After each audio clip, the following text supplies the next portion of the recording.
tardes a todos. Para mí es un gusto estar aquí de vuelta. Es un auditorio conocido. De alguna manera la vida me dio la oportunidad de haber estado por acá hace 3 años, 4 años. Y bueno, son estancias que de alguna manera se recuerdan con mucho gusto y se guardan en el corazón. Estoy muy contento de haber estado aquí en Tuxtla y de haber conocido un poquito de la cultura de Tuxtla y sus alrededores. En particular me enamoré del pozol.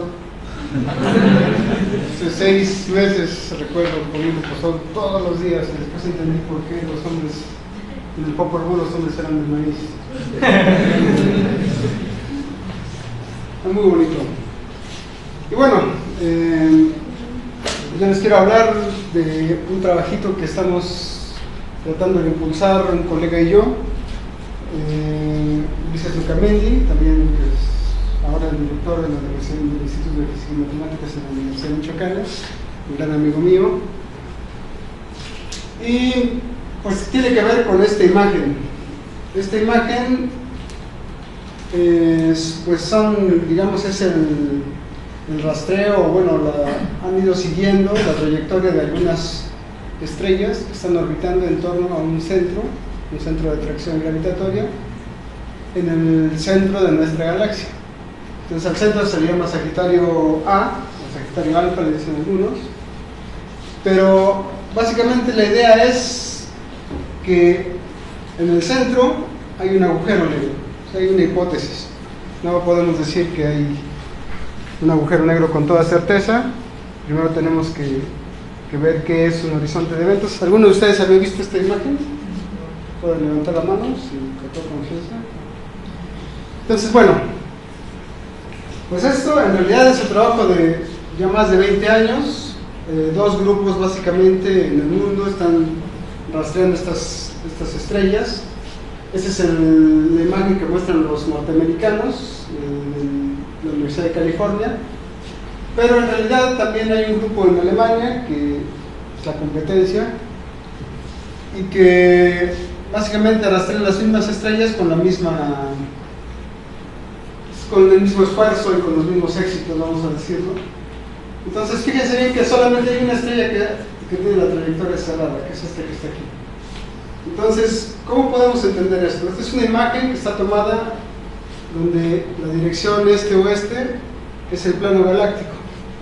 Entonces nosotros estamos sobre el plano galáctico, igual que entonces es una galaxia espiral, más o menos en la que nosotros vivimos, y tiene forma de disco, o sea, es un disco aplanado que tiene forma de espiral, así como un reilete, pero solamente tiene 2 brazos grandes. Y si la Tierra está acá en el sistema solar, nosotros estamos realmente en la punta de uno de esos bracitos, bastante alejados del centro de la galaxia. Y desde ese rincón, pues nuestros astrónomos están observando al centro de atracción gravitatoria, Sagitario Alfa, en 1/1000ª de arco segundo. En realidad es algo impresionante. Imagínense la precisión que tienen que tener los telescopios para enfocar a esa región tan pequeñita del espacio durante 20 años sin que se les mueva, ¿no? Y seguir la trayectoria que tienen cada una de las estrellas que están orbitando en torno a este centro galáctico. El centro galáctico está como por aquí, ¿no? Entonces es un trabajo ya digno de admiración por parte de los astrónomos que observan, pero pues todavía cuando nosotros vimos esta imagen pensamos que eso se trataba de un efecto relativista, y en particular mi colega y yo somos físicos teóricos relativistas en el sentido de la relatividad general, no de la especial, sino de la general. Y dijimos, bueno, nosotros somos relativistas, pues vamos a meterle el aparato de la relatividad general a estas curvas de rotación de agujeros negros ahora, para ver si podemos extraer información de la masa del agujero negro y del spin, o sea, del momento angular del agujero negro. Y resultó que cuando platicamos ya después con los astrónomos, hicimos nuestro cálculo, lo publicamos. En realidad la primera versión de ese cálculo fue hecho aquí en Made in Chiapas, Made in Tuxtla, actually, hecho en Chiapas. Y también colaboraron algunos, César Álvarez, que no lo veo por aquí, pero bueno, él también colaboró en ese artículo, en esa investigación. Bueno, lo que queríamos comentar, o lo que quiero comentarles es que en realidad esa imagen o ese efecto o ese fenómeno que vemos ahí de las curvas de las estrellas que están rotando en torno al centro galáctico, cada uno de estos puntos son observaciones y las trayectorias que vemos aquí extrapoladas son trayectorias de estrellas, así como hay estrellas orbitando en torno a cada centro galáctico, como el Sol, ¿cierto? O así como hay planetas también orbitando en torno al Sol, nosotros nos podemos considerar como el Sol, ¿sí? Para fines prácticos nosotros estamos montados en el Sol, nuestro observatorio está en el Sol, la distancia de la Tierra al Sol comparada con la distancia al centro de la galaxia es infinitesimal. Entonces, si desde nuestra estrella, desde el Sol, vemos el centro, pues también nosotros vamos a tener nuestra órbita, nada más que es mucho más grandota, ¿no? Si esas estrellitas están en este radio, por decirlo así, pues nuestra órbita, si tenemos al Sol por acá, junto con la Tierra, pues entonces nuestra órbita también va a ser como de este tamaño.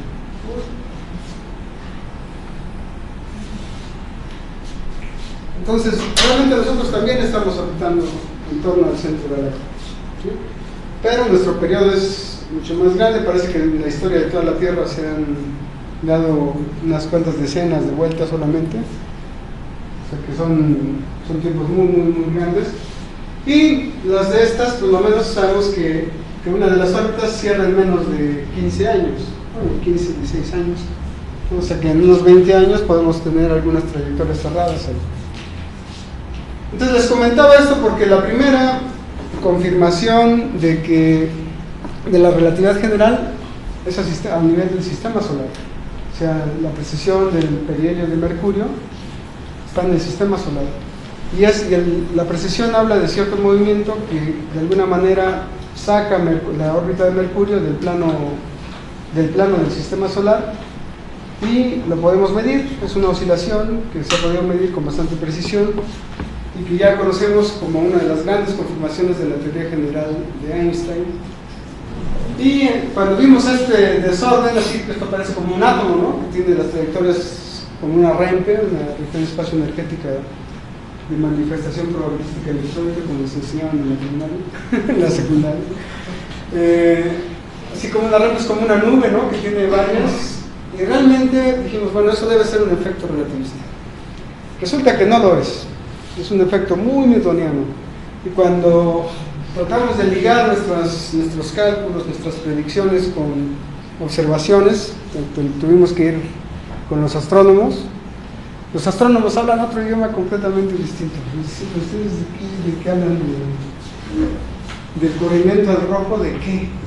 Pues de los fotones que nos llegan de ahí, de esas estrellas. Dice, pero no nos llegan fotones solitos, nos llegan flujos de fotones. Y bueno, nos tomó como 2 años más o menos tratar de entendernos unos a otros. No lo hemos logrado, seguimos con la meta bien puesta en eso, pero por el momento vamos a tratar de refinar un poquito nuestro trabajo para ver si ellos logran entender mejor con una fórmula que les demos de, mira, con esta fórmula puedes calcular la masa y el spin. No tenemos una fórmula todavía, pero ahorita van a ver por qué. Y si alguien les interesa y ve la oportunidad de colaborar, es bienvenido. En realidad, el objetivo principal de esta charla es mostrarles este trabajito que es relativamente sencillo. Hay que aprender un poquito de relatividad general, pero al final se van a dar cuenta de que es álgebra, simetrías, un poquito de ecuaciones diferenciales que ni siquiera hay que resolverlas, ya están resueltas, ¿no? Pero si se animan, son bienvenidos, hay trabajo por hacer. Entonces, platicando con esos astrónomos y visitando distintos centros donde la gente se dedica a esto, en particular en Morelia, después también tuve la oportunidad de ir a la India, a un centro donde más o menos trabajan en este tipo de investigaciones, y me di cuenta de que el sistema solar es una singularidad en el universo, en el sentido de que el hecho de que todos los planetas estén sobre un plano es básicamente una excepción a los sistemas que realmente se observan en casi todo, en toda nuestra vecindad por lo menos, porque tampoco hemos visto muy lejos para detectar planetas, ¿no? Los exoplanetas, que están muy de moda ahorita, están en la vecindad de nuestra galaxia o en otras galaxias, pero muy cerquita. Entonces, la mayoría de los sistemas que tienen un centro de atracción tienen esta estructura. Y desde ese punto de vista el sistema solar es algo muy, muy estable, ¿no? Y muy aburrido. Dicen los astrólogos que casi no tiene dinámica, casi no, pues están todos en el mismo plano, son órbitas elípticas muy, muy regulares, casi circulares, ¿no? ¿Alguno de ustedes ha calculado cómo es la órbita alguna vez de la Tierra alrededor del Sol? O sea, si uno ve qué tanto es la diferencia de esa órbita con la de un círculo, es muy pequeñita. Entonces la excentricidad es pequeña en realidad. Pero estas órbitas son muy excéntricas, ¿no? Por ejemplo, esta azul que tenemos aquí. ¿Sí? Si el centro está por aquí, es prácticamente excéntrica. Esta que está acá también, ¿no?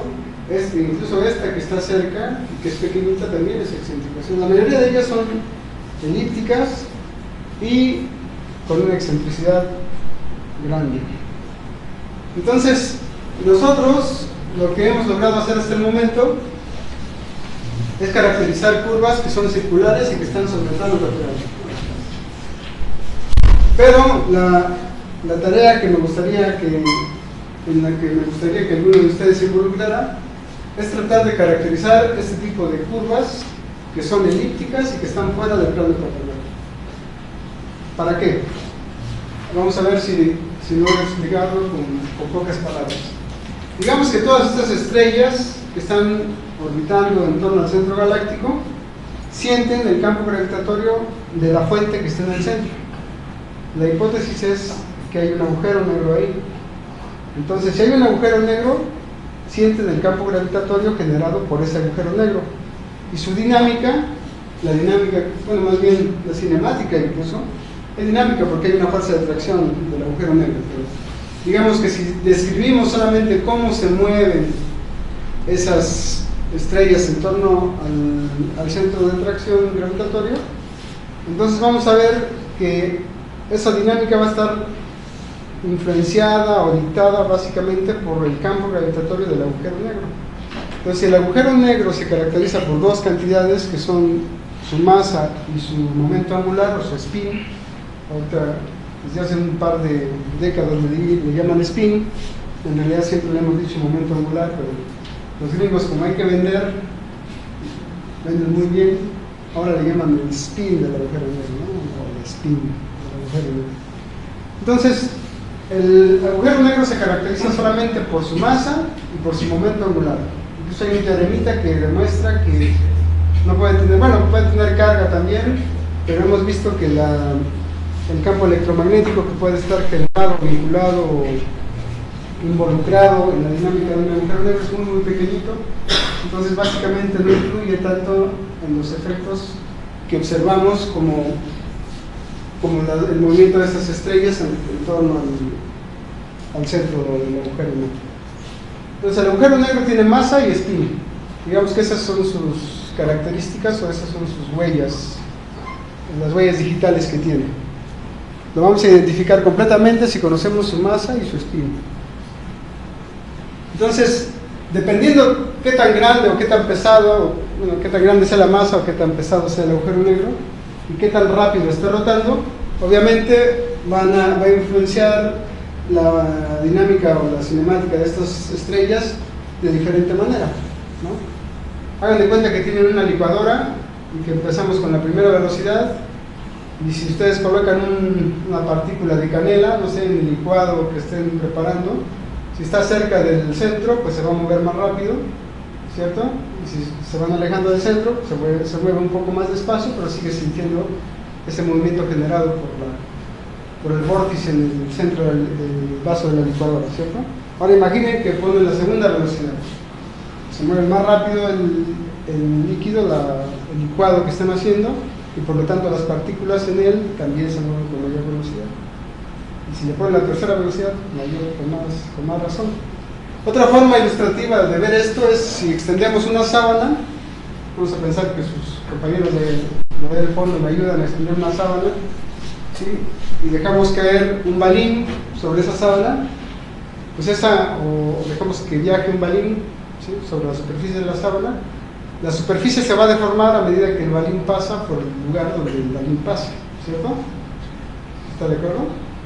Entonces, la sábana es el espacio-tiempo, y ese balín es cualquier cantidad de materia que modifica o que curva el espacio-tiempo con su sola presencia o con su solo movimiento a lo largo de ese espacio-tiempo. Entonces, una estrella, en particular un agujero negro o una galaxia, por el solo hecho de existir en cierto lugar, está curvando el espacio-tiempo a su alrededor, ¿cierto? Si yo tengo el balín, digamos que estoy colocado aquí, y el balín o una pelota pesada, una pelota de básquetbol, hágase mi imaginación, está aquí cerca, el compañero que está allá en la esquina casi no va a sentir el efecto, porque la sábana en el lugar donde él está todavía sigue siendo plana, no se alcanza a curvar debido a la presencia de la masa que tengo aquí cerca de donde yo estoy, cerca de este extremo, ¿sí?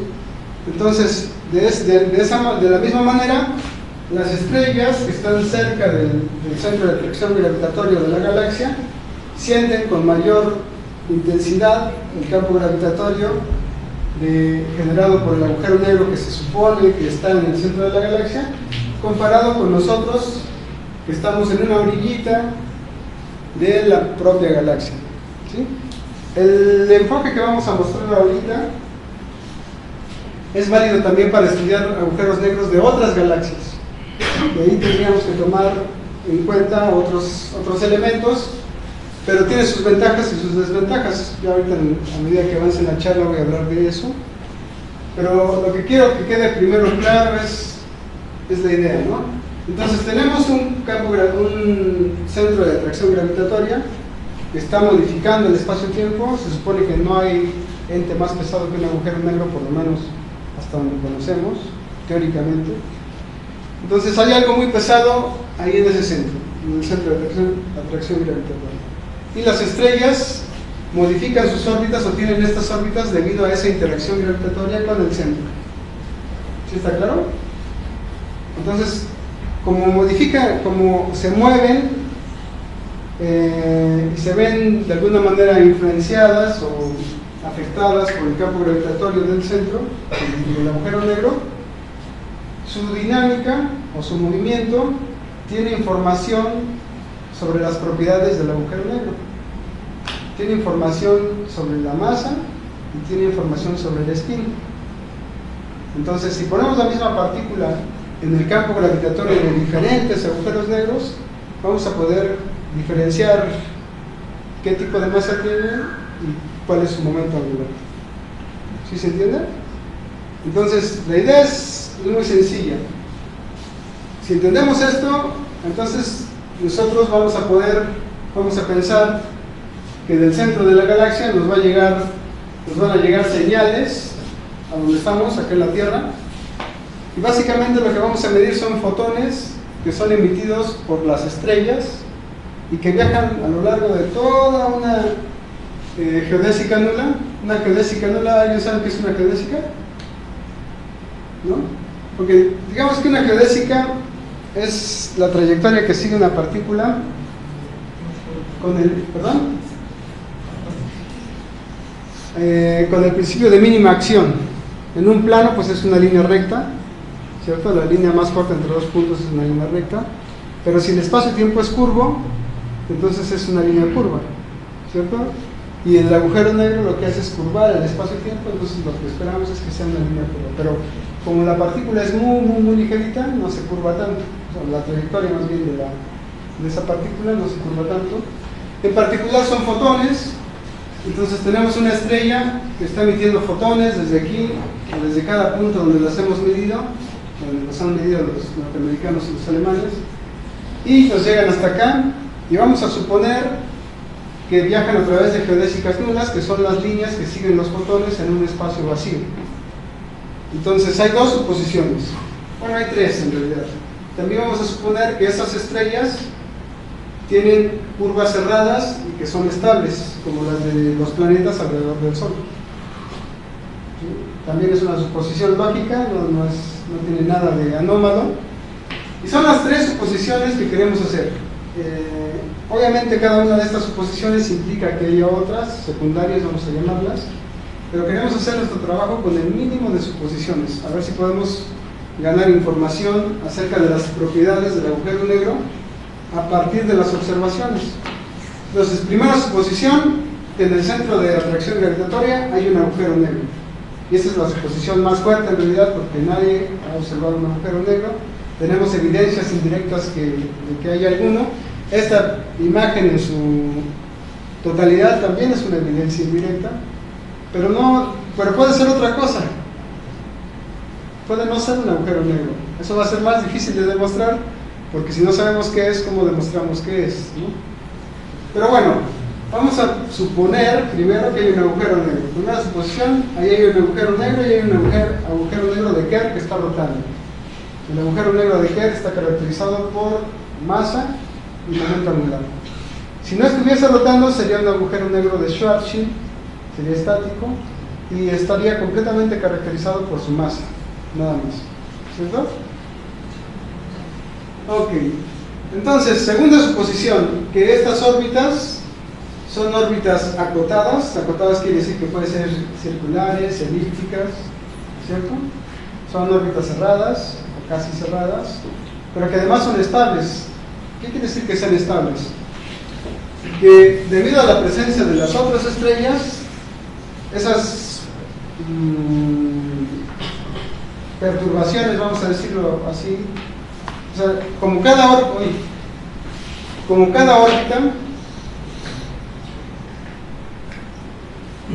una de estas órbitas se ve afectada por el campo gravitatorio, debido a que hay una masa ahí muy grande, la presencia de las otras estrellas, o por lo menos cuando se empiezan a cruzar las trayectorias de las estrellas, o la vecindad de las estrellas pasa a la otra, también afecta su trayectoria porque siente que el espacio-tiempo se curva por la presencia de la otra estrella. Ahí están más cerquita.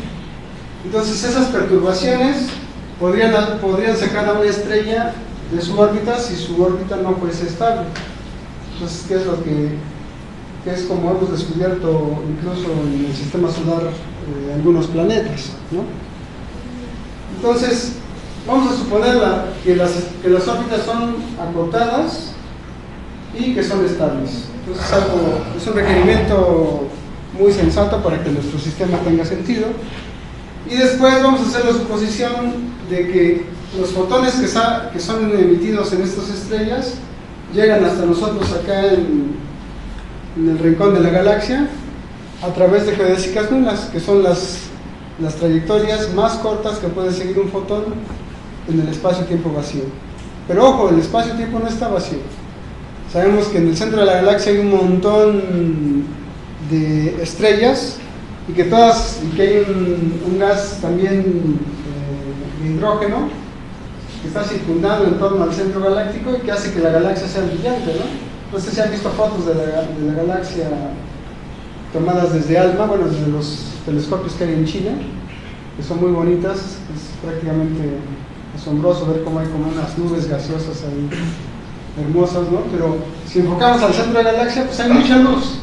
Y estos fotones que son emitidos desde el centro de la galaxia obviamente pueden interactuar con el gas de hidrógeno que está en la vecindad del centro, y puede haber absorción, puede haber emisión, o sea, puede haber una dinámica y una interacción con otras partículas muy rica que violaría de alguna manera la suposición que nosotros estamos haciendo de que los fotones son emitidos aquí y llegan hasta acá a través de geodésicas nulas sin interactuar con nada, o sea, en el vacío. Entonces esta es una suposición, yo siento que es la más, de las tres, la más débil, pero es lo mejor que podemos hacer por el momento, porque si uno empieza a meter aquí teoría cuántica de campo para ver cómo cómo pueden ser emitidos y absorbidos los fotones hasta llegar a nosotros, realmente el proceso se va a complicar más y no ganaríamos información sobre las propiedades del agujero negro como esperamos hacerlo. Entonces, básicamente esas son las tres condiciones y lo que vamos a medir, perdón, en cualquier momento pueden hacer preguntas, con toda confianza, no importa qué tipo de pregunta.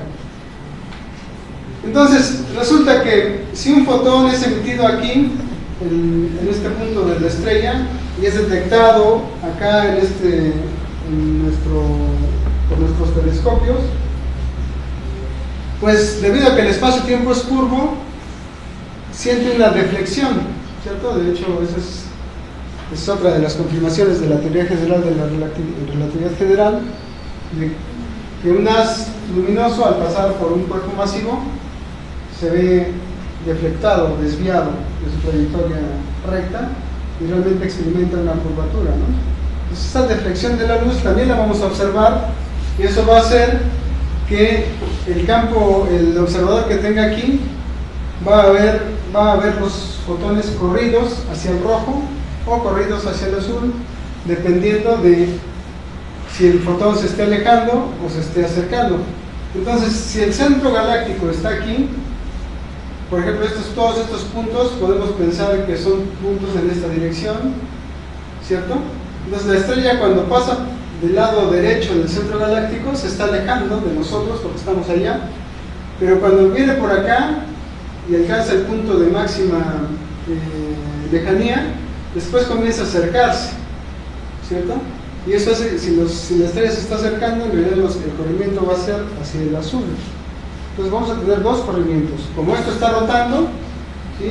La licuadora, el vórtice que tenemos de la licuadora en realidad está aquí en el centro, rotando en cierta dirección, no sabemos si es en el sentido de las manecillas del reloj o es opuesto, pero lo que sí sabemos es que esas estrellas se pueden alejar y después se pueden acercar y pueden estar rotando en la misma dirección que el agujero negro o en una dirección opuesta. Entonces hay dos posibilidades. Pero entonces vamos a tener corrimientos al rojo y corrimientos al azul cuando la estrella esté por acá. Entonces, con base en estas dos observaciones, las observaciones del corrimiento al rojo y al azul, y con un parámetro que caracteriza, digamos, qué tan lejos pasa la estrella del centro de atracción gravitatoria, vamos a poder calcular tres magnitudes: la masa del agujero negro, su momento angular y la distancia que hay entre el centro galáctico y nosotros. ¿Sí? La estabilidad de las órbitas, la verdad es que ya la supone, pero ¿tienen alguna razón de por qué, una razón física de por qué se pone esta estabilidad? ¿O es por la fuerza, la gran fuerza que tiene? Sí, supón tú que, a ver, en el sistema solar, supón que una de las estrellas, uno de los planetas, tiene su órbita alrededor del Sol y agrandamos demasiado el tamaño de Saturno, por ejemplo. ¿Sí? Pues Urano va a sentir mucho el campo gravitatorio de Saturno si es más grande, ¿cierto? Entonces, cada uno tiene su órbita, pero en el momento en que sus órbitas tienen cierta cercanía, van a perturbar, cada uno de ellos va a perturbar la órbita del otro. Si la perturbación es lo suficientemente grande, uno de ellos se va a romper o se va a salir de la órbita que tenía. Y eso quiere decir que su órbita es inestable. Entonces, pues hemos visto que dan tantas vueltas ya durante estos años, bueno, durante cientos de años desde la Tierra, que podemos considerar que las órbitas son estables en el sistema solar. Entonces sería viable. No hemos visto que den muchas vueltas, a lo mejor después de dar 2 o 3 ciclos, de completar 2 o 3 ciclos, se sale también, y eso quiere decir que una de esas estrellas tiene una órbita inestable. Pero por el momento vamos a suponer que son estables. Ahora, resulta que la resolución que tenemos para determinar la distancia del centro galáctico a cada punto de esas estrellas todavía es muy grande. O mejor dicho, el error todavía es muy grande. la resolución no es tan buena.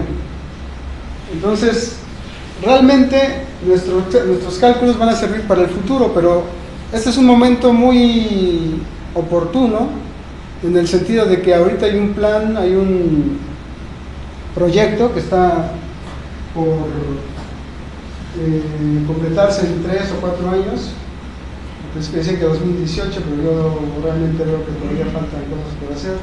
En particular, uno de los telescopios que va a participar es el de Tonalcitla, que está cerca de, bueno, el de GTM, perdón, que está en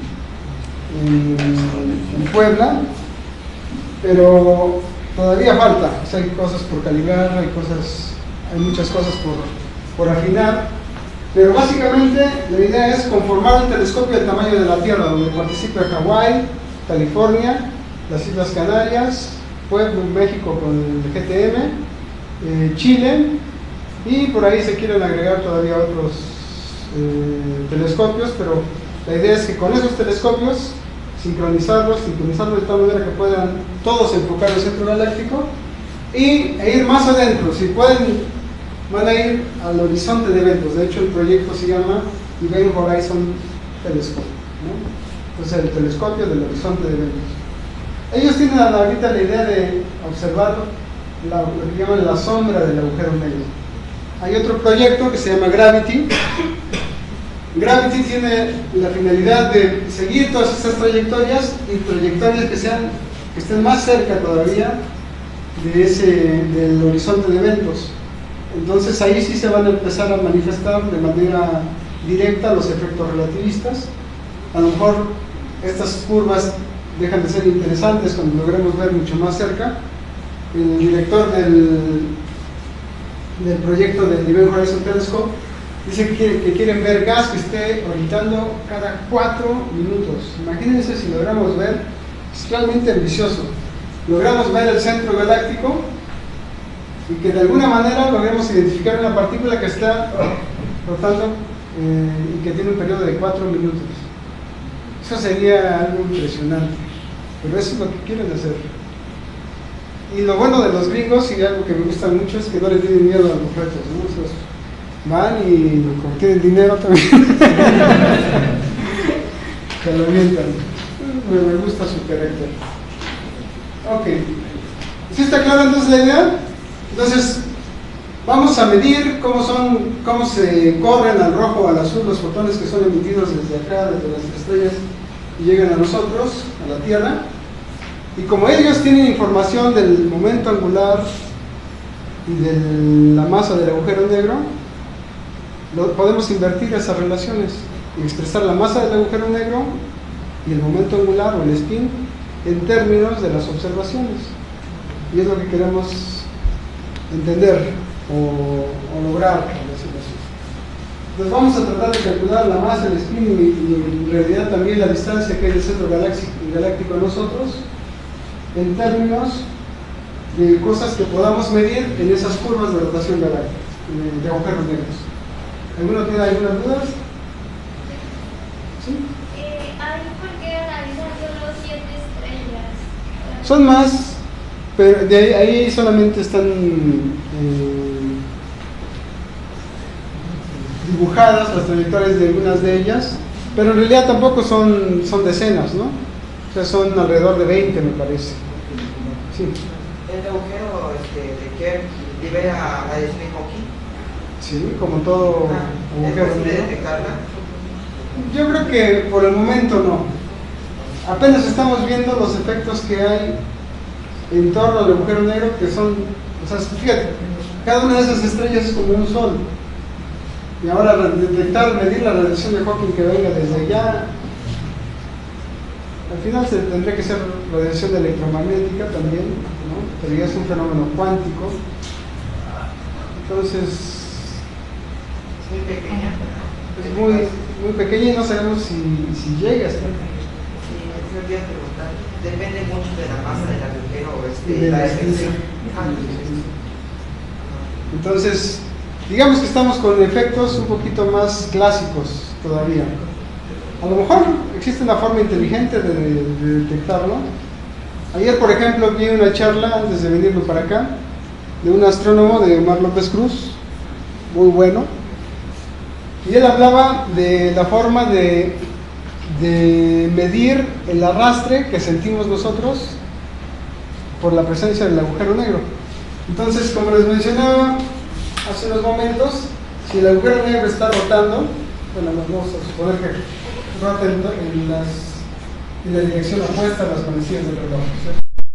Está rotando el agujero negro y el espacio-tiempo en su entorno también rota.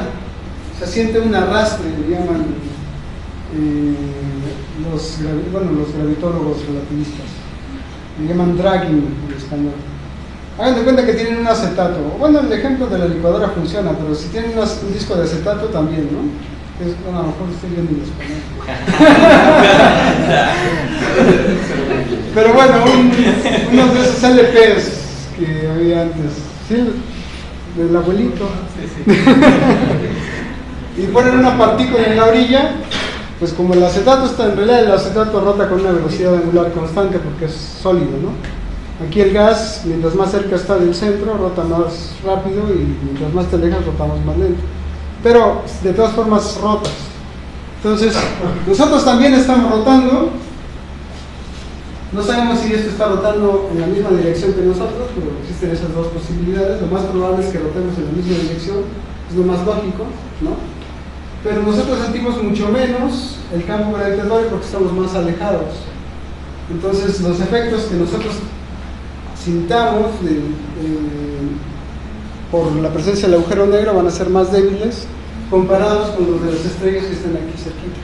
Y si logramos ver estrellas que estén mucho más cerca, pues entonces va a ser como más difícil que logremos tener evidencia de un efecto cuántico.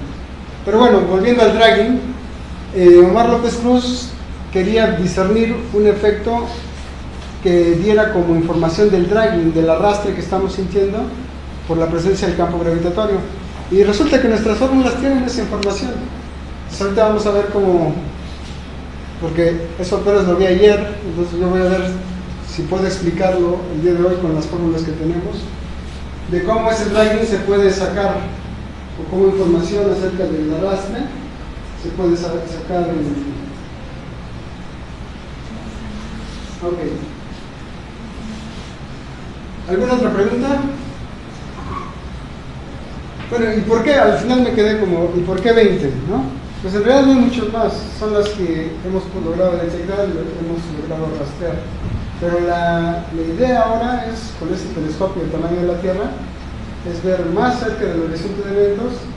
No sabemos si ahí va a haber más estrellas o menos estrellas, pero lo que sí sabemos es que si logramos ver con buena resolución qué tan cerca están del centro y cuál es su velocidad, si logramos caracterizarlas bien, podemos con mayor precisión detectar o deducir cuál es la masa y cuál es el spin del agujero negro.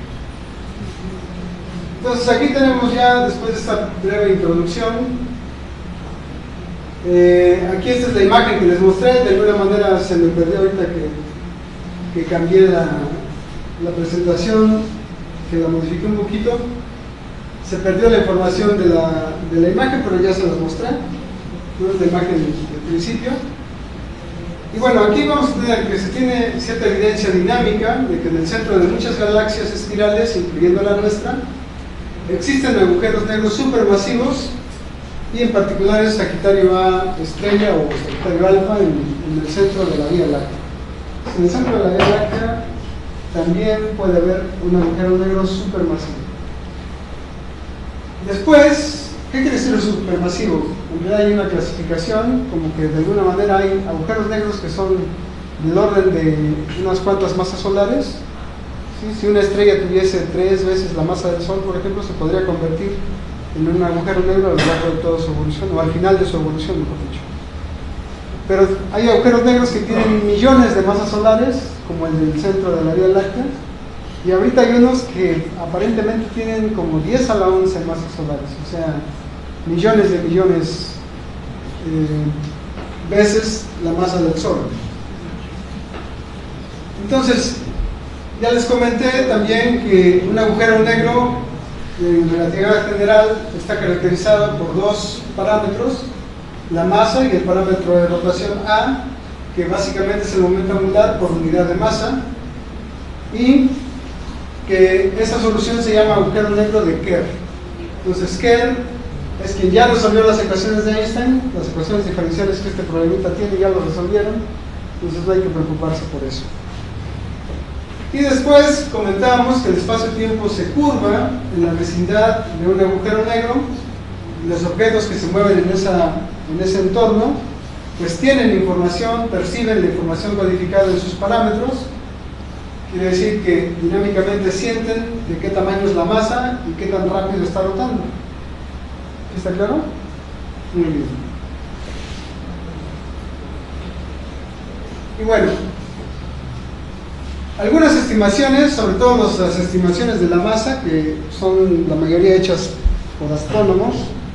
Los astrónomos lo que miden son luminosidades. No se están preocupando por medir los fotones, los movimientos. Dicen, yo quiero medir la luminosidad, ver qué tanta luminosidad tiene, y calculo la masa con una formulita del Resnick. Les da risa, pero es cierto. No se quieren salir del Resnick.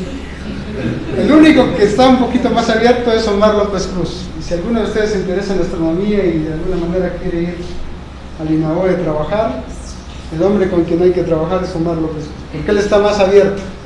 Está consciente de que la astronomía ya llegó a un nivel de desarrollo donde los telescopios y los aparatos van a empezar a detectar los efectos relativistas, y entonces los astrónomos tienen que saber relatividad general, cosa que no sucede hoy en día, y que por eso si uno trata de sacarlos del lugar de confort donde están va a ser muy difícil. Pues las viejas generaciones ya fueron, pero las nuevas tienen que saber relatividad general, tienen que ser relativistas, para que tengan una herramienta más, una herramienta poderosa en realidad, para hacer su trabajo profesional. Entonces, los análisis que hacen los astrónomos con base en la intensidad de la luz, la luminosidad, perdón, la intensidad también, hacen un enfoque newtoniano y calculan una masa del orden de 3.6 millones de masas solares. O sea, esta cantidad se lee como masa del Sol, ¿no? Ahora, para hablar del parámetro de rotación, para hablar del spin, necesariamente el enfoque tiene que ser relativista, pero lo que han hecho son enfoques relativistas un poquito como demasiado complicados. Y cuando uno diseña un mecanismo complicado que tiene muchas suposiciones, pues cada una de esas suposiciones va aumentando el error, y al final tenemos poca precisión. Pero bueno, ya hay precisiones, ya hay bastantes trabajos que calculan, que han acotado por lo menos de cuál debe ser el spin del agujero negro en términos de masas solares, y van desde 0.7 hasta 1. O sea, todavía hay un margen muy grande, ¿cierto? Pero ya por lo menos está acotado. Y resulta que hace unos 4 años, 5 o 6 años ya, han aparecido trabajos que miden oscilaciones cuasiperiódicas de alta frecuencia y que indican que el parámetro de rotación es de casi 1, de 0.9996. Entonces, si esto es cierto, todos los trabajos de los astrónomos que calcularon la masa del Sol con enfoque newtoniano no sirven, porque esto no es, o sea, el análogo que más se acercaría a un enfoque newtoniano es cuando A vale 0. O sea, A va entre 0 y 1. O sea, si dividimos A por M, la A puede valer desde 0 hasta 1. Desde 0 quiere decir que no hay rotación, y el máximo valor que puede adoptar es 1, porque si no la solución a la ecuación de Einstein se torna compleja y no tendría sentido. Entonces, pues si está cerca del 1, debe ser un enfoque o un efecto completamente relativista, y entonces las aproximaciones newtonianas no sirven para nada. ¿Sí está claro? Entonces es muy importante ver de qué orden es el parámetro de rotación y tratar de obtenerlo de una manera lo más limpia posible. Entonces el objetivo de esta charla, como les comentaba, era dar los primeros pasos para establecer un mecanismo, un método que nos determine tanto la masa como el spin del agujero negro en términos de observaciones. ¿De cuáles observaciones? Del momento angular Perdón, en términos de observaciones, y las observaciones son el corrimiento al rojo y al azul de los fotones que son emitidos desde las estrellas, que se mueven a través de geodésicas nulas hasta nosotros, ¿cierto? En realidad ahí también entra el radio de las estrellas, o sea, parámetros que caracterizan las órbitas de las estrellas, y también podemos medir no solamente la masa y el spin, sino la distancia del agujero negro hasta nosotros. Ok, entonces voy a ver, estas son las matemáticas. La charla es un poquito técnica en este sentido, no tiene tantos dibujitos que dejen claras las cosas, pero lo que yo quisiera es que ustedes vieran qué tipo de matemáticas están detrás para ver si ustedes se animan a trabajar en esto. Uno, cuando ve las imágenes, a veces se emociona, y cuando llega el momento de meterle las manos al asunto y ver las matemáticas, pero bueno, yo espero no desanimarlos, más bien es con la idea de que ustedes vean qué hay detrás de esto, con qué van a trabajar, y pues son bienvenidos si quieren colaborar en este proyectito. Entonces, una métrica, vamos a pensar que esa sábana que nosotros mencionábamos al inicio está codificada en este intervalo. Este intervalo mide distancias sobre la sábana, ¿cierto? Y tiene ciertas funciones que dependen, bueno, si tiene... Las ecuaciones de Einstein para este intervalo son bastante complicadas, y lo que uno generalmente hace es imponer simetrías. Uno impone simetría esférica, simetría estacionaria axisimétrica, que son las más sencillas que hay, y que son las simetrías para las cuales han encontrado agujeros negros en términos de relatividad general, sin meter campos extra, por decirlo así. Entonces, digamos que cada una de estas funciones nos dice cómo se está curvando el espacio-tiempo, y en particular este término cruzado, ¿no? Esto es dt cuadrado, dφ cuadrado, dr cuadrado, dθ cuadrado. Pues este gt φ codifica la rotación del agujero negro. Y se puede ver claro porque si nosotros dividimos todo entre dt al cuadrado, entonces aquí me va a quedar un dφ en dt, que es como una velocidad angular, ¿cierto? Y entonces este gt φ tiene información de esa velocidad angular. Entonces vamos a suponer que nuestra métrica tiene dos simetrías. Si tenemos dos simetrías, los que ya llevaron mecánica teórica o el principio de Hamilton o el teorema de Noether, saben que hay dos cantidades conservadas. En un sistema que tenga simetrías hay dos cantidades conservadas. Una de ellas corresponde a la energía, porque hay un vector de tipo temporal, vector de tipo temporal, o una simetría temporal. Y hay otro vector que es rotacional, y por lo tanto hay un momento angular que también se conserva. ¿Sí está claro? Ok. Pues bien, ahora, ¿cómo caracterizamos las velocidades o las curvas o las trayectorias que siguen las estrellas en torno al centro de atracción galáctica? Se caracterizan por medio de una tetravelocidad. La tetravelocidad tiene información de la trivelocidad, o sea, la velocidad normal que conocemos en Newton, más esta componente que de alguna manera está vinculada con la energía que tiene el sistema estrella centro de atracción galáctica. Entonces, ¿perdón? Entonces, como hay dos cantidades conservadas, la energía y el momento angular, se pueden expresar. Esta es la definición que tienen ellos, va a ser por unidad de masa. Esto quiere decir que vamos a considerar que la masa de la estrella es igual a 1. Esa va a ser nuestra unidad. Y entonces, por definición de esta cantidad conservada, vamos a tener que la energía y el momento angular se expresan en términos de la métrica y de la tetravelocidad. Y ahora vamos a invertir esas relaciones y vamos a calcular, o bueno, vamos a despejar tanto la componente UT como la UPhi en términos de la energía y el momento angular y la métrica.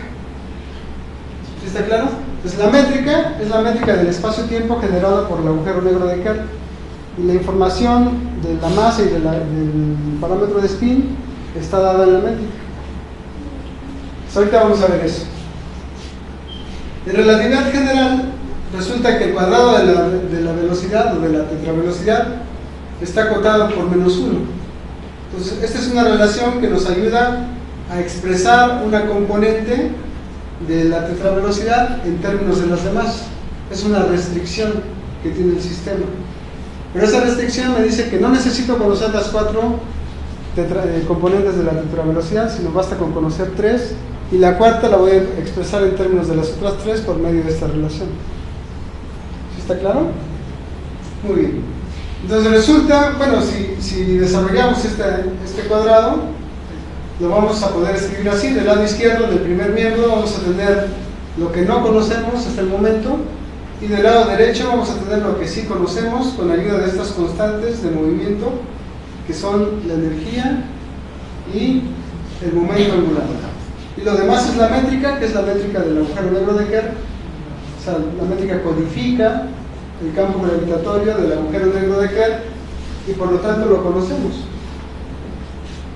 ¿Alguna duda hasta aquí? ¿Preguntas? Okay. ¿Cómo es la métrica del agujero negro de Kerr? Pues tiene la misma forma que habíamos presentado antes, pero entonces cada una de sus componentes está dada por estas expresiones. O sea, GTT tiene esta forma, GTphi, que es la parte que tiene rotación, que codifica la rotación, es proporcional al parámetro del momento angular por unidad de masa, es proporcional al spin, ¿sí? Bueno, GFiφ también tiene el spin, en realidad en esta sigma también está codificado el spin, o sea, también tiene información del spin, la sigma, aquí también entra la masa. Entonces, si ustedes se fijan, dependen de R y de θ, que son las coordenadas del espacio-tiempo, pero también depende de M y de A. ¿Está claro? ¿Alguna pregunta hasta aquí? ¿Chochos? ¿No? Ok. Entonces, resulta que M debe ser mayor o igual que A para que porque aquí hay una raíz cuadrada en realidad. Aquí bueno, uno podría sacar la raíz cuadrada del delta, y esto tendría que ser una cantidad definida positiva. Cada una de estas cantidades, excepto esta, debe ser definida positiva, porque si no la métrica cambia de orientación. Podemos multiplicar toda la métrica por 1 menos 1, pero no distintas componentes por separado. Entonces, vamos a suponer que GTT, que GFiφ, GRR y GTθ son definidas positivas, y eso impone que M debe ser mayor o igual que A, porque M sea mayor o igual que el módulo de A. Entonces resulta que la métrica de Kerr tiene una sorpresita guardada para nosotros. Tiene una simetría más. Esa simetría no está dada por un vector de Killing, sino por un tensor de Killing. El tensor de Killing es como el producto simetrizado de dos vectores nulos en este caso, y esos dos vectores nulos están dados por estas relaciones. Eso se puede ver un poquito complicado, pero en realidad es fácil de entender, y si nosotros hacemos este producto, pues lo que nos va a dar cuando contraemos K1 con las componentes de la tetravelocidad, nos da una constante, y esa constante le llaman constante de Carter, ahora en honor a la persona que la dedujo, ¿sí? Entonces esta es una tercera constante de movimiento del sistema estrella agujero negro. Entonces, si la expresamos, pues tiene esta forma, y también la llaman Q. Anteriormente usaban más la Q, pero ya se dieron cuenta de que la C, que difiere de la Q por esta cantidad definida positiva, es más fácil de usar desde el punto de vista geométrico, y ahorita vamos a ver por qué. Entonces, si ya tenemos una tercera cantidad conservada, ya podemos expresar todas las componentes de la tetravelocidad, ¿cierto? Porque necesitamos solamente 3. Son 4, pero como un cuadrado es igual a menos 1, eso nos permite expresar UR multiplicada al cuadrado multiplicado por sigma al cuadrado, como toda esta función. Y toda esta función tiene 3 constantes, E, L y Q. Y es una función solamente de R. Y lo mismo pasa para UT, Uθ al cuadrado. Depende de E, L y Q, y depende solamente de θ, no depende de R. Esta función tampoco depende de θ. Entonces, eso quiere decir que hay una separación de variables, y si ustedes analizan bien sus cursos de ecuaciones diferenciales, cuando hay separación de variables, pues ya prácticamente tienen el camino abierto a la solución de la ecuación, si es que la solución existe. Bueno, más bien si es que existe en forma analítica, puede existir todavía, pero no poder expresarlo, ¿cierto? Ok, pero bueno, entonces, ¿cuál es el sentido físico de Q? De la energía y del momento angular nos queda claro, pero Q no tiene un sentido físico, en realidad tiene un sentido geométrico. Entonces, si las curvas de las estrellas están en el plano galáctico, Q vale 0. Y a medida que las órbitas se salen del plano galáctico, Q va adoptando un valor cada vez mayor. Entonces, mientras más oblicuas sean las curvas con respecto al plano galáctico, mayor va a ser el valor de Q. ¿Está claro? Entonces no es un sentido físico, sino más bien geométrico. Y bueno, aquí hay ciertas cantidades para las órbitas acotadas. E debe ser menor que 1, por lo tanto esta es una cantidad definida positiva. Esta también, y el coseno del cuadrado es positivo, entonces esto implica que Q sea positiva. Entonces Q va a ser mayor o igual que 0, y Q va a ser igual que 0 para el plano galáctico, cuando θ vale primedios, en esas coordenadas esféricas. En realidad son coordenadas de Fourier-Lindquist, se llaman. Y para curvas que no son acotadas, como la de los fotones, ¿no?, que viajan desde las estrellas hasta nosotros, E puede ser mayor que 1. Entonces, ¿qué fue lo que aprendimos de esas velocidades, sobre la tetravelocidad que caracteriza el movimiento de las estrellas alrededor del agujero negro? Que las podemos expresar en términos de tres constantes, E, L y Q, y en términos de R y θ, que son las coordenadas del espacio-tiempo. Entonces ya está caracterizado por completo. Entonces, si tenemos una estrella que tenga una trayectoria elíptica, por ejemplo, pues con R y θ vamos a poder caracterizar su elipse, ¿cierto? Entonces R y θ para una estrella van a estar fijas, y solamente va a depender de M y de A, porque E, L y Q van a ser constantes del movimiento de esa estrella. Entonces nada más nos va a quedar libres M y A como parámetros del agujero negro, que no son libres, en realidad sabemos que para cada agujero negro hay una M y hay una A. ¿Sí está claro? Espero que no los esté haciendo bolas. Entonces ahora vamos a hacer lo mismo con los fotones que viajan desde esas estrellas hasta nosotros. Y sucede lo mismo, solamente que el cuadrado del momento no vamos a caracterizar con tetravelocidades, sino con tetramomentos, porque los fotones son, hipotéticamente, suponemos que los fotones son partículas no masivas que viajan a la velocidad de la luz, y entonces los vamos a caracterizar por el cuadrimomento o tetramomento, cuyo cuadrado es igual a 0 en lugar de menos 1. Entonces, también hay tres cantidades conservadas: la energía de esos fotones, el momento angular de esos fotones, porque sus trayectorias son curvas, ¿no? Entonces también hay una cantidad que se conserva, y como también puede estar dentro o fuera del plano galáctico, también hay una constante de Carter, y por lo tanto podemos obtener información de Kt, Kφ, Kr y Kθ de la misma manera que lo hicimos para las velocidades, pero ahora le vamos a poner a cada una de esas constantes una gama indicando que son de los fotones. ¿Sí? Entonces ya caracterizamos las curvas de las estrellas, y ya caracterizamos el movimiento de los fotones desde las estrellas hasta nosotros. Entonces ya tenemos la dinámica, la cinemática de esos entes. Entonces ahora, ¿cómo obtenemos información del agujero negro? Vamos a ver cómo se define el corrimiento al rojo y al azul de estos fotones, de los fotones que son emitidos en las estrellas. Entonces la frecuencia de esos fotones está dada por esta relación, y se puede medir en el punto de emisión y en el punto de detección. Y como el espacio-tiempo es curvo, la frecuencia en el punto de emisión debe ser distinta de la frecuencia en el punto de detección. Y la resta, ahorita vamos a ver cómo se define el corrimiento. Entonces, también las trayectorias de las estrellas se van a medir como la trayectoria o la tetravelocidad de la estrella que está emitiendo los fotones, pero también la trayectoria de la estrella que está detectándolos. En este caso, ¿cuál es? El Sol. Nosotros estamos prácticamente montados en el Sol. Nos gustaría, pero a ver qué se siente.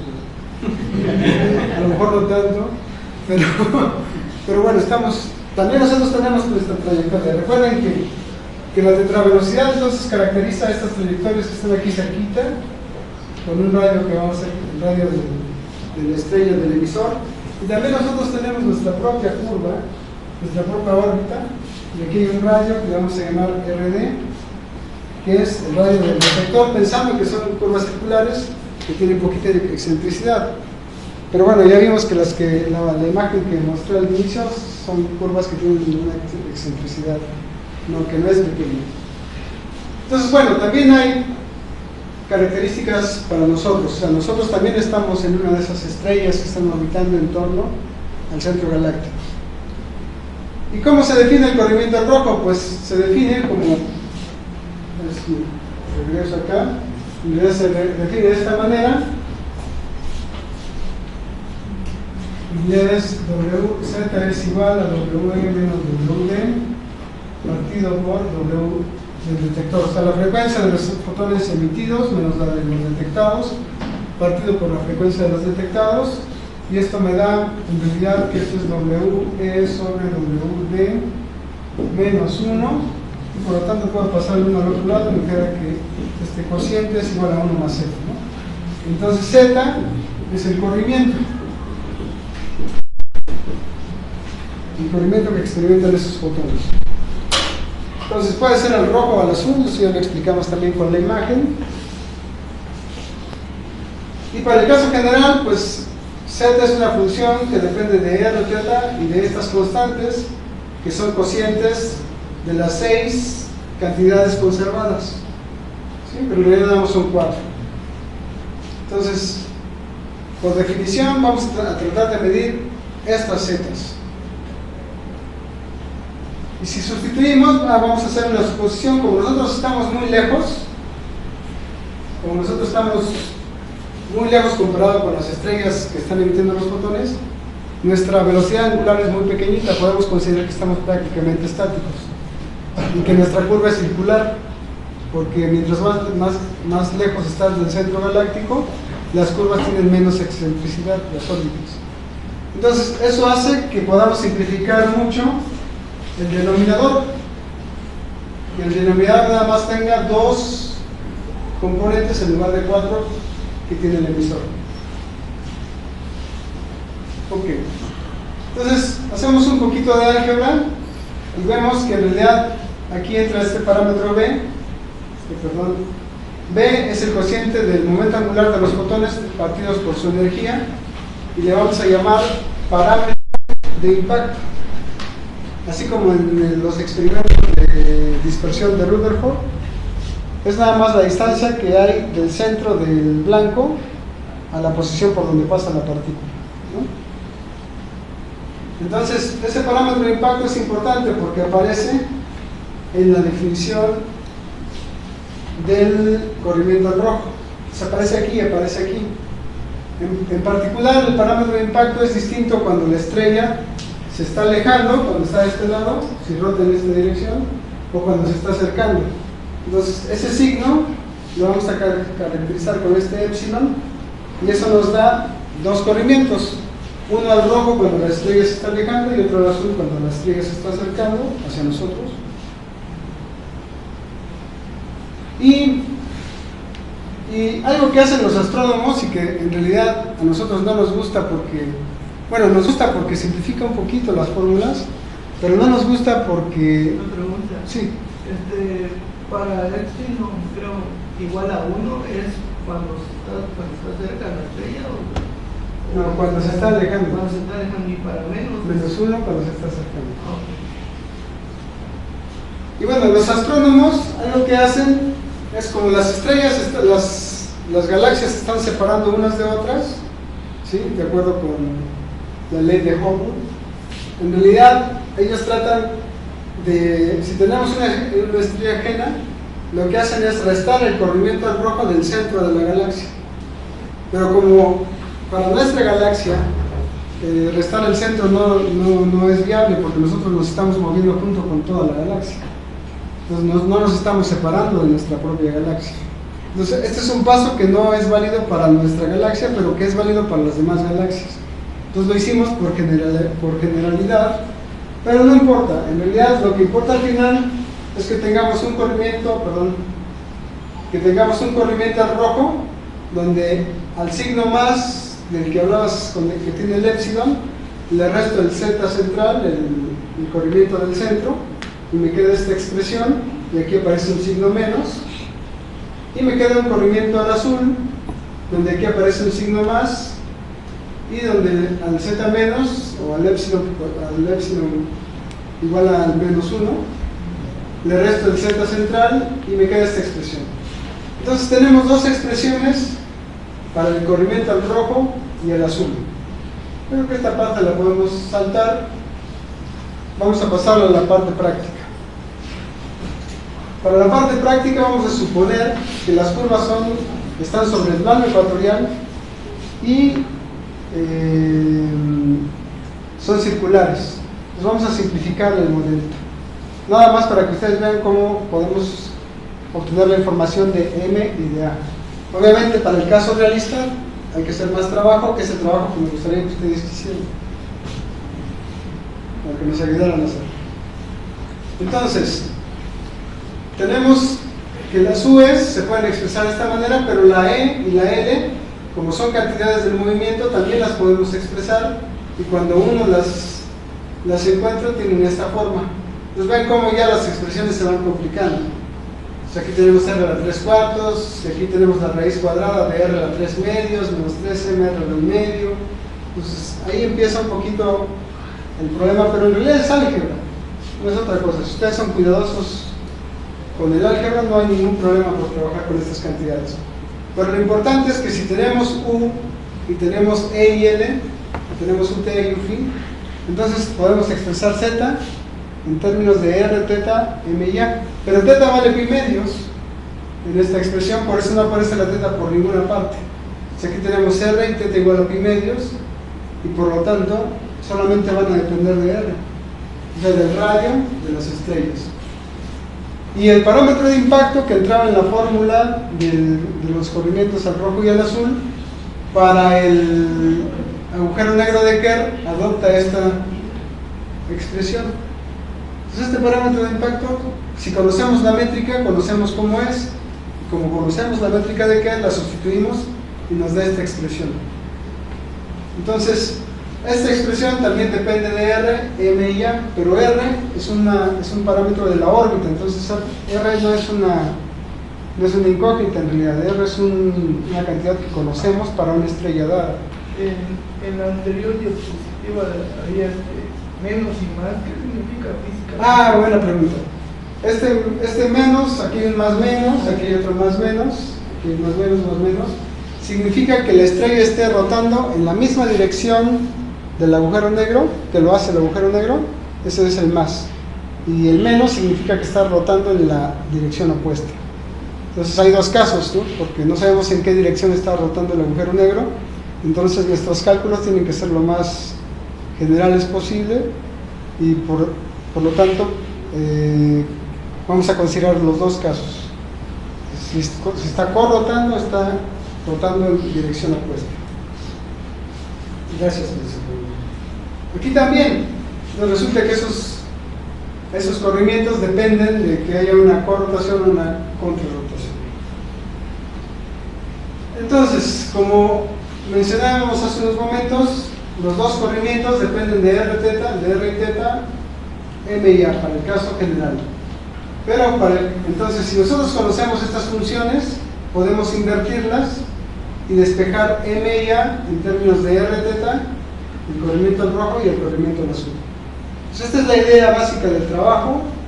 En realidad, este tipo de caracterización de las órbitas y las trayectorias de los fotones, pues ya lo habían hecho desde los años 70, pero nadie había calculado los corrimientos porque no había observaciones de estrellas que estuviesen orbitando en torno a un centro galáctico donde pudiesen tener una aplicación. Entonces realmente por eso es oportuno este trabajo, porque nos puede ayudar a caracterizar realmente y a ver si es cierto que hay agujeros negros. Supongan ustedes que nosotros medimos Z-red, un corrimiento al rojo y al azul, que salen del margen que nos predicen estas funciones. O sea, que nos dice que la energía y el momento angular del agujero negro no son los que predicen la teoría general de la relatividad. Entonces eso también sería una forma de hacerle una prueba a la teoría general de la relatividad, pero no en el límite de campo débil como los efectos que se conocen hasta ahora, sino en el límite de campo fuerte que corresponde a un agujero negro. Entonces, esto puede refutar la teoría general de la relatividad en un momento dado si llegamos a observaciones que no estén predichas por los rangos que tiene la teoría general de la relatividad. Entonces, cuando uno calcula las expresiones, cuando uno sustituye las expresiones que mencionamos antes, donde están más o menos, salen estos dos monstruos, ¿no? Esta es la expresión para el recubrimiento al rojo, esta es la expresión para el recubrimiento al azul, y depende de RE, RD, M y A. No hay nada más. Pero nosotros estamos muy lejos. RD es la distancia de nosotros o del Sol al centro del agujero negro. Y la masa partida por esa distancia es muy, muy pequeñita. Es de 10 a la menos 6, por lo menos, a 10 a la menos 11. Entonces esa la podemos ignorar. Pero, bueno, me voy a pasar a esto. Y eso nos deja estas dos expresiones. Esas dos expresiones ya son más manejables, siguen estando feas, pero ya son expresiones que se pueden manejar. Pero antes de eso, debido a que los fotones viajan a través de geodésicas nulas, tenemos que el parámetro de impacto en el punto de emisión es igual al parámetro de impacto en el punto de detección. Y eso es porque es una cantidad conservada, porque es L gamma sobre E gamma, y las dos son constantes de movimiento de los fotones. Entonces, por lo tanto, B también es una constante de movimiento. Y si hacemos uso de esta relación, podemos despejar RD en términos de RE, que está cuantificado aquí, M y A. Entonces, ¿cuál es la idea de este trabajo? Tenemos el corrimiento rojo y el corrimiento azul. De estas dos expresiones, hacemos una suma y una resta, le vamos al cuadrado, definimos esta alfa, que son sumas de los cuadrados. ¿Dónde está el alfa? El cuadrado de la suma, y la beta, que es el cuadrado de la resta, y despejamos A cuadrada. A cuadrada me codifica toda la información acerca de la rotación. Y está dada en términos de los corrimientos, en términos del radio de la estrella, pero también depende de M. Entonces sustituimos esta A cuadrada en esta ecuación, en cualquiera de las dos, y me da una ecuación para M. Aquí ya nada más tengo M en términos de RE, alfa y beta. Alfa y beta son el corrimiento rojo y el corrimiento azul, el cuadrado de la suma y de la resta. Entonces aquí, esta ecuación es de octavo grado, tiene 6 raíces complejas y tiene solamente 2 raíces reales, y eso está bien.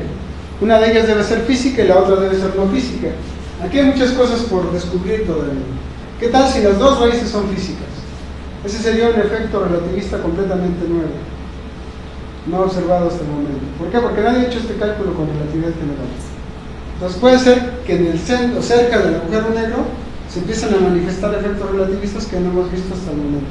Sería un efecto relativista en el límite de campo fuerte, además. Eso es importante. No hay efectos todavía en el límite de campo fuerte, más que el de las ondas gravitacionales, que suponemos que vienen de la colisión de agujeros negros, ¿no? Bueno, hay gran evidencia en ese sentido. Entonces, RE la vamos a conocer de las observaciones. Alfa y beta las conocemos de las observaciones, las sustituimos en esta fórmula y encontramos la raíz o las raíces reales de M. Una vez que tenemos M, la sustituimos aquí junto con alfa, beta y RE y encontramos el spin, ¿cierto? Y una vez que encontramos el spin, sustituimos M, el spin y RE en toda esta expresión y encontramos la distancia que tenemos al centro de la Vía Láctea. Entonces, estas son como las